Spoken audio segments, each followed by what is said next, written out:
विगत सरकारଙ୍କର ଅମଳରେ ଭୁଷୁଡ଼ି ପଡ଼ିଥିବା ଶାସନ ବ୍ୟବସ୍ଥା ଯୋଗୁଁ ଚରମ ସୀମାରେ ପହଞ୍ଚିଥିଲା ପିସି କାରବାର। ଫଳରେ ବିଭିନ୍ନ ଯୋଜନାର କାର୍ଯ୍ୟକାରିତା ସମ୍ପର୍କରେ କୌଣସି ଖୋଜ ଖବର ରହୁନଥିଲା। ଜିଲ୍ଲା ପ୍ରଶାସନର ଉଚ୍ଚପଦସ୍ଥ ଅଧିକାରୀ ହୁଅନ୍ତୁ କି ନିର୍ବାଚିତ ଲୋକପ୍ରତିନିଧି, କ୍ଷେତ୍ର ପରିଦର୍ଶନ ତ ଦୂରର କଥା, କେହି ଜନସାଧାରଣଙ୍କ ନିକଟରେ ଉତ୍ତରଦାୟୀ ହେଉନଥିଲେ।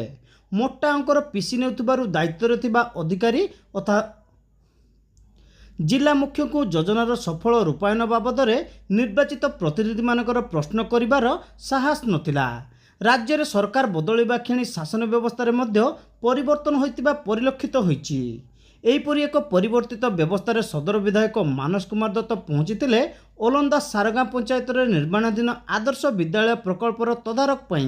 सेठाकू डकाइथिले जिलापाल आशीष ठाकरे और विद्यालय निर्माण दायित्व थिबा अधिकारी को।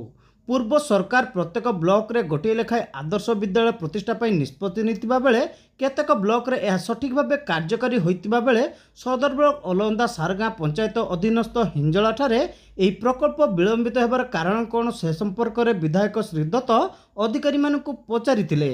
दीर्घ वर्ष धरी विद्यालय निर्माण कार्य आरंभ होइतिले भी धार्य समयसीमा मध्य यह संपूर्ण न हेबा अत्यंत दुर्भाग्यर विषय बोली से कहिथिले।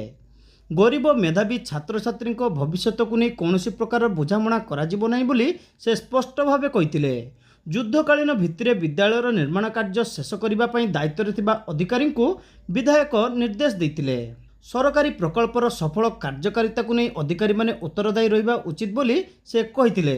एथिरे टाळटुळ नीति अवलंबन कले अधिकारी उपर दृढ़ कार्यानुष्ठान ग्रहण हेबो बोली से चेतावनी मध्य देइथिले। जिला शिक्षा अधिकारी प्रतिभा मंजरी दास सेठारे उपस्थित रही प्रकल्प संपर्क में विधायकों को अवगत करथिले। मिलिथिबा सूचना अनुसार 4 वर्ष तले राज्य सरकार सदर ब्लॉक रे आदर्श विद्यालय प्रतिष्ठा नहीं निष्पत्ति नेइथिले।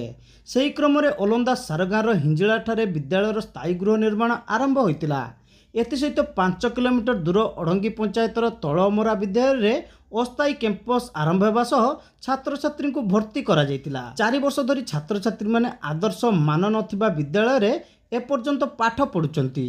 एही अवसर में सदर विधायक श्री दत्त तलअमारा विद्यालय परिदर्शन सह शिक्षादानर मान वृद्धि और उत्तम शैक्षिक परिवेश सृष्टि पई अधिकारी मानकु निर्देश देइतिले।